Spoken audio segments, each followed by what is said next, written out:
In this video, we're going to troubleshoot a couple of different ways that you can try to connect to your heart rate monitor if you're not showing your heart rate on the tablet. So number one is to look at the actual monitor and make sure that it's connected appropriately. The first thing that might happen is that it might come unsnapped from the strap.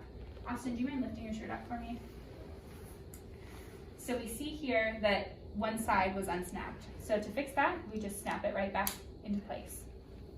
Now, after you've made sure that it's snapped into place, if it's still not connecting for you, another thing to check is making sure that it's against the skin. It needs to be in contact with skin on the chest in order to be picking up the heart rate. The next thing is to make sure that the strap is tight enough. So that may be another option to adjust, is tightening that strap so that it holds the heart rate monitor against the skin.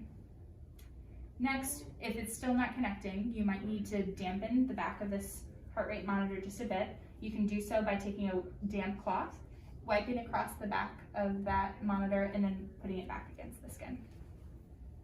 If none of those options are working, then you can go to the video about pairing and unpairing a heart rate monitor and see if that solves the problem.